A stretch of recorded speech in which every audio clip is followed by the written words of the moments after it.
Good afternoon, everyone. Democrats are here to take the fight for our democracy to the very steps of the Capitol. The American people are confronted with one of the most compromised, corrupt administrations in history.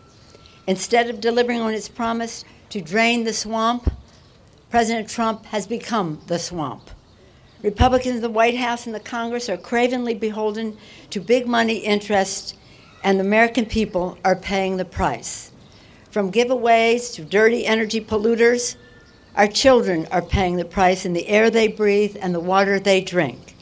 To the giveaways of tax breaks for Wall Street and wealthy corporations shipping jobs overseas, our workers and the middle class are paying the price.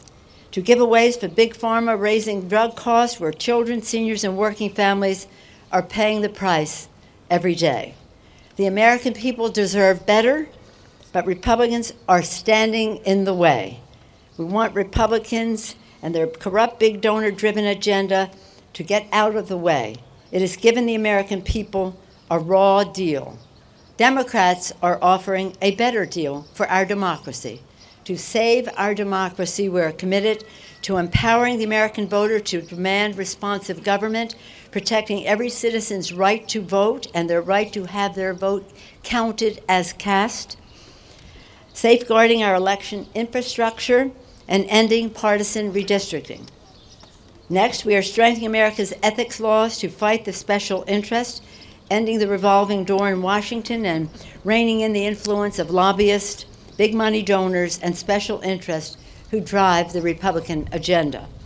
Fixing our broken campaign finance system to combat big money influence, wiping out the scourge of unaccountable, secret, dark money, and overturning Citizens United.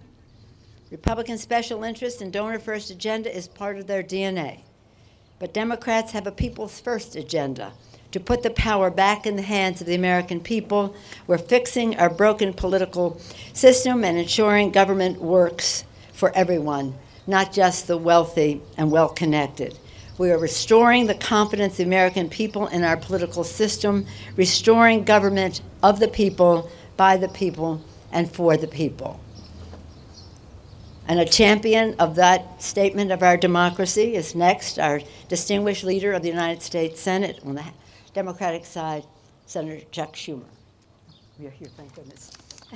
Thank you, Leader Pelosi. And I want to thank you and all my colleagues for their leadership, and happy Monday to one and all. Now, President Trump campaigned as a populist. He promised to drain the swamp and clean up Washington. Democrats welcomed this promise when he made it. All of us here today have been working for years to promote ideas and legislation that would loosen the grip of special interests on so many arms of the federal government. But President Trump, when it comes to draining the swamp, has been a complete and total disappointment. President Trump has embraced the most egregious establishment Republican norms and appointed the most conflict of interest-ridden cabinet in my lifetime. The swamp has never been more foul or more fetid than under this president. Every day, it seems there's a new story about the swamp cabinet. Just look at the swampy actions that finally forced out HHS Secretary Tom Price, EPA Administrator Scott Pruitt's almost daily stream of corruption, or OMB's Mick Mulvaney, caught on tape, saying access to him had to be bought. He wasn't even ashamed. Even the president's personal attorney, Michael Cohen, who doesn't work in the White House, was cashing checks in exchange for access and influence into the Trump White House. Michael Cohen's pay-to-play scheme is a stark reminder of the glaring need to take real action, not just rhetoric, but action with actual teeth, to bring accountability and transparency to Washington. So the question becomes, what are Democrats going to do about it?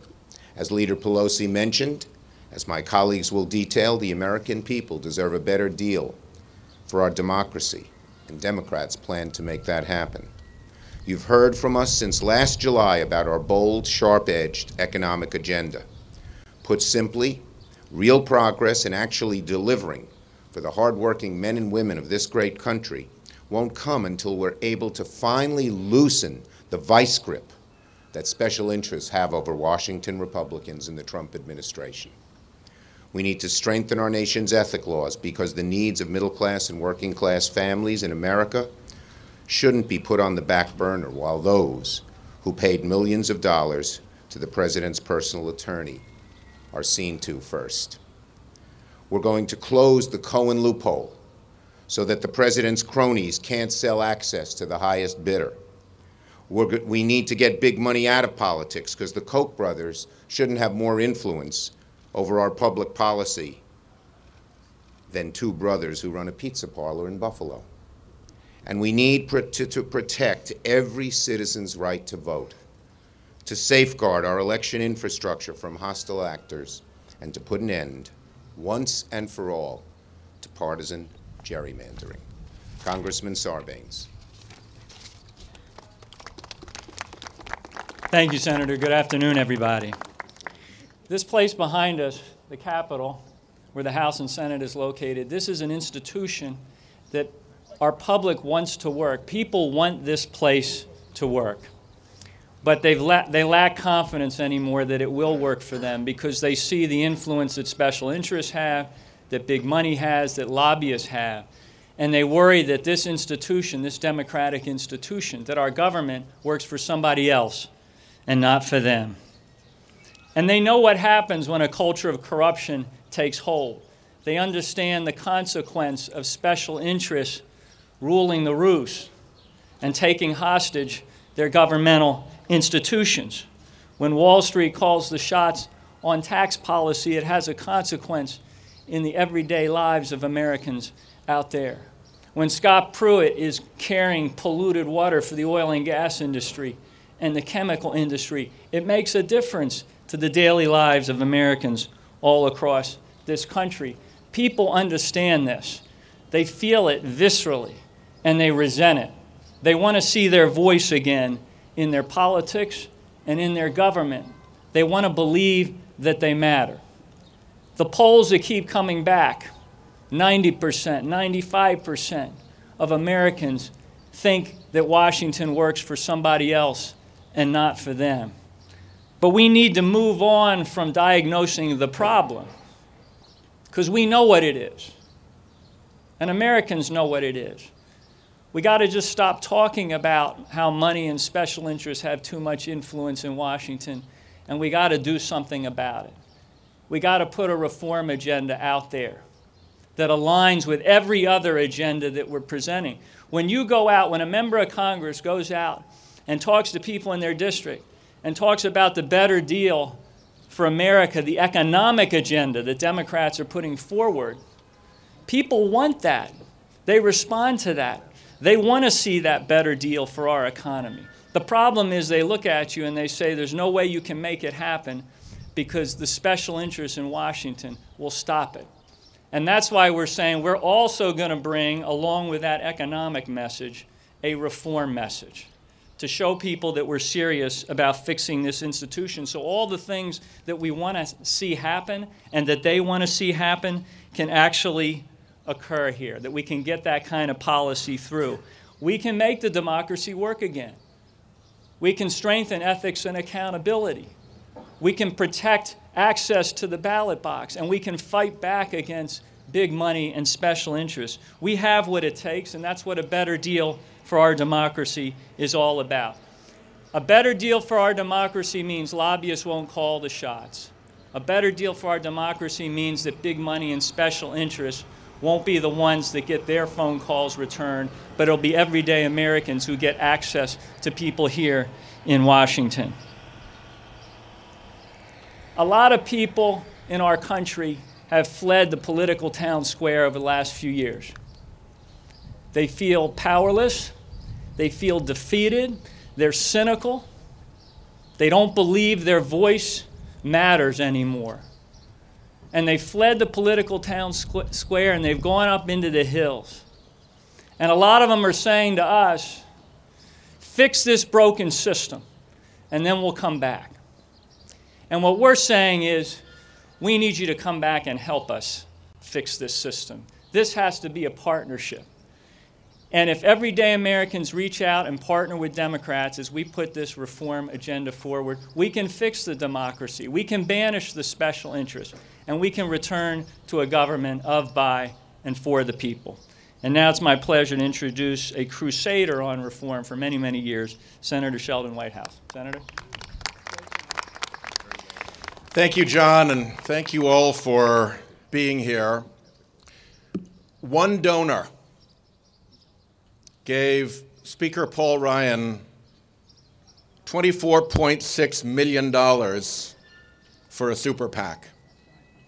One donor gave $17.9 million to influence the selection of our latest Supreme Court justice. And this election, phony front groups with names like Rhode Islanders for Puppies and Peace and Prosperity are going to show up on our televisions and pour their smear ads into our living rooms. And all of it is anonymous. The donor behind the $24.6 million to Speaker Ryan, the donor behind the $17.9 million to Judicial Watch, and the donors behind those smear advertisements will all be anonymous. People in this country feel like they're not being listened to by government. It's because they're not. Academic studies prove almost zero statistical correlation between what the public wants and what gets done in Congress. And the reason is the unlimited money and the dark money that are the scourge of our politics. The scourge of unlimited money opened the door to the worst scourge of dark money, which opened the door to the even worse scourge of private threats and promises to deploy that dark money. That is a recipe for corruption. The founding fathers, who our Republican colleagues claim to venerate, would be disgusted by this. They would not put up with it. That legendary clean house Republican Teddy Roosevelt would take his big stick and go up to Speaker Ryan's office and do something about the $24.6 million anonymous contribution. And we can all pull together to end the power of the anonymous mega donors and return this great country to the people. Thank you very much, and it's my pleasure to give the microphone to the outstanding Congresswoman Bustos from Illinois. Congresswoman Bustos. Thank you, Senator. Good afternoon, everyone. Thank you, Senator. Since I was first elected to Congress, when I go home, I do something that we call Supermarket Saturdays. So on most weekends, you will find me walking the aisles of a grocery store. And I ask people, almost every person I run across, what do you want me to fight for? What do you want me to fight against?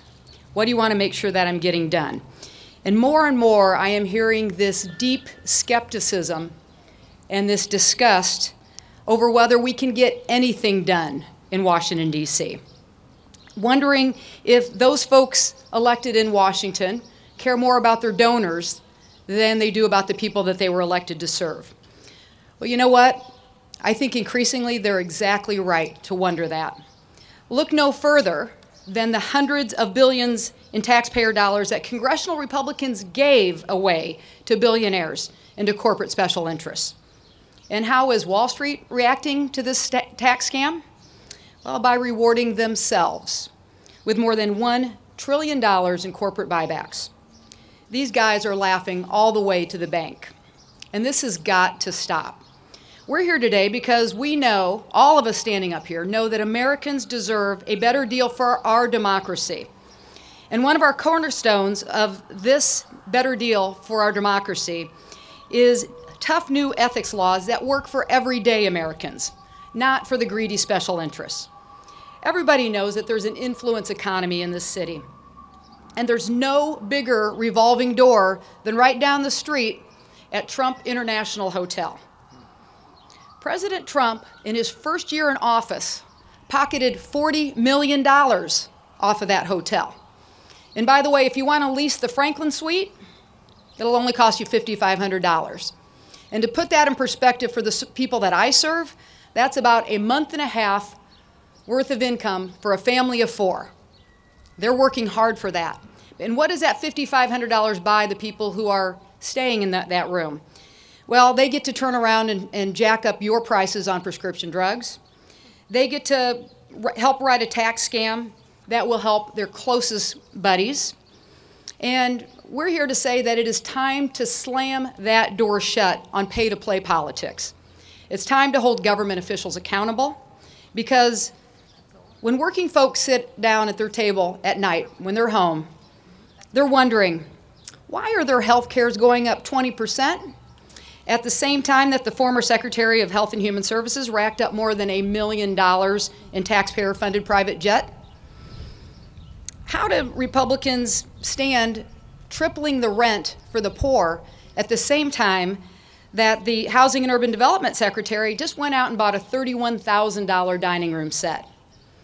And just why would the Secretary of Commerce take his wife to go fly off in a military plane so he can see the eclipse? They're left wondering, well, why are they in the dark, and wondering, when will their economic prosperity see the light of day? We're saying enough already. Enough of Paul Ryan, enough of Mitch McConnell turning a blind eye to corruption, not questioning what's going on here. Enough of the president turning America into a nation of the rich, by the powerful, and for the lobbyists. We're here to commit to a better deal for our democracy, and it starts by restoring proper oversight, transparency, and real accountability to our nation. Thank you very much, and with that, I would like to introduce Senator Udall. Thank you. Sherry, thank you very much, and it's an honor to be standing here with such champions of reform. We're here today because too many Americans feel like they're no longer in charge of their democracy. The voices of ordinary Americans have been completely drowned out by secret donors who can spend unlimited money flooding the airways. Those big money donors have hired an administration and a Republican Congress that will do whatever they say. People who will betray the public trust in a heartbeat for their own personal gain. Last week, Scott Pruitt was here testifying before Congress. I asked him a very simple question. How many investigations are you currently under? Well, I thought it was a simple question, but Mr. Pruitt couldn't answer it. He's under so many investigations for his self-dealing, swampy behavior that he couldn't even give a number. The answer is at least 15. At least 15 investigations. And now we have a sitting cabinet member raising money from an outside legal defense fund, and we don't even know who is paying. Scott Pruitt was hired for a reason. His big polluter backers put him in charge because they knew he'd put their profits first. He's selling away our clean air and clean water to the highest bidder, as long as he can keep his first-class seats and 24/7 security. as long as the special interests continue to bankroll his political future. Americans look at people like Scott Pruitt, and they see a Washington that is not just hopelessly out of touch, but fundamentally broken. Democrats have a plan to fix it, with historic reforms to put the American people back in charge and restore faith in our democracy. And it starts with ending the stranglehold of big money on our electoral system. Our plan will take the power out of the hands of billionaire donors and put it back in the hands of ordinary Americans. We'll create a 21st century campaign finance system that truly empowers small donors. We'll shine a light on dark money so that the American people aren't in the dark about who's trying to buy their elections and their politicians. We'll pass the Democracy for All constitutional amendment to reverse the disastrous Citizens United decision and rein in the flood of unlimited money into our elections. American democracy shouldn't have a price for entry. That's not the deal the American people were promised. It's time we took back our democracy and returned it to the hands of all Americans. That's the better deal that Democrats are offering here today. And now I turn over the microphone to Congresswoman Jayapal. She's from Washington State, a freshman and a breath of fresh air to this Congress. Thank you. Thank you so much, Senator Udall, and thank you to the incredible group of leaders who have been championing these efforts. The American people know that this democracy is not working for them, and they know that the reason is because of the scourge of big money in politics, of donors who can give millions of dollars without us even knowing who they are, of being able to buy votes in the United States Congress. That is wrong, and Democrats have a plan to end that and to return our democracy back to the people. The nation's wealthiest and special interest groups have funneled billions into their efforts to influence votes, and there is little competing with large-scale corporate PAC money when you're a local business owner. It's pretty tough to outfinance billionaires if you're busy teaching our nation's children. And it's hard to beat back against these moneyed interests to make sure that all the voices of working people across our country are heard, and frankly, it's unjust that they should even have to.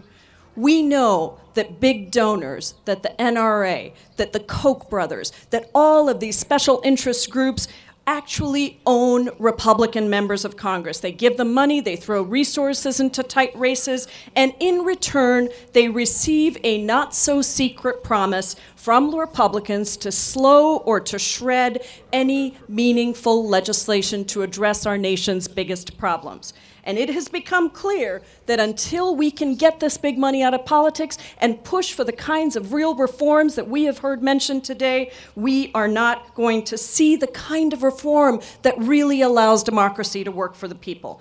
We are supposed to be the people's house, and it's time that we started acting like it. I'm proud that when I ran for Congress, I had 82,000 individual donors who gave me $21 each, and we had to raise about $3.5 million on my side. It was a $7 million race. But the reality is that people across this country want to know that their voice is as important as anyone else's and that they don't have to buy their way into office. In our Better Deal proposal, we are pushing historic reforms to campaign finance, to multiply the power of small donors in America, which in turn increases and multiplies the ability for new, diverse candidates from our neighborhoods and our communities to run and win. Congress has to improve our enforcement of campaign finance laws and end the influx of dark money into politics. So it's time to take our government back, and we know that people across the country are ready to see Democrats do that as we institute these historic reforms. When we have control of Congress, that is what you will see. And that is why we understand that Americans across the country don't want a raw deal anymore. They want a better deal. They want government to work for them. Thank you. And with that, I turn it back to our leader. Thank you very much. Let me extend gratitude to the leadership of Leader Chuck Schumer, John Sarbanes, Senator Whitehouse, Representative Bustos, Senator Udall, and Senator Jayapal for their leadership and their statements today. I also want to acknowledge other members who appear who've been working hard on this issue of a government for the people. Congressman David Price of North Carolina, Congress Delegate Sablan, who is with us, Congresswoman Sewell, who's worked on the Voting Rights Act of Alabama, Congressman, did I say Mark Pocan, working for America's working families and increasing their voice. Our members wanted me to acknowledge that what we do on the inside here is only one part of our reaching success. The inside maneuvering, very important. The outside mobilization, essential. What we tried to do today is to present to the American people a roadmap as to how they can weigh in and the difference they can make. And helping us do that are some of the leadership of groups that are here today, Democracy. Oh, and wave your flag when your name is called. And then at the end, we should all be waving our flags. Democracy 21, Public Citizen, Center for American Progress, Common Cause, Demos, CWA, Communications Workers of America, Every Voice, People for the American Way, Sierra Club, NAACP. Now, there may more have come since I haven't turned around. If anyone else is there, please do a shout out. Anyone else? Center for Popular Democracy. Center for Popular Democracy. Anyone else want to be acknowledged? Thank you all for what you have done over the years, for the promise that we are making to the American people together to work with them to have a government of, by, and for the people. A better deal for the American people. God bless America. Let's all wave. Thank you. Yay. Thank you all very much.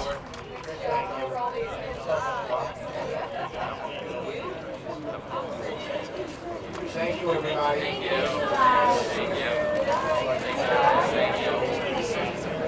Great job, Leader. Thank you. It is.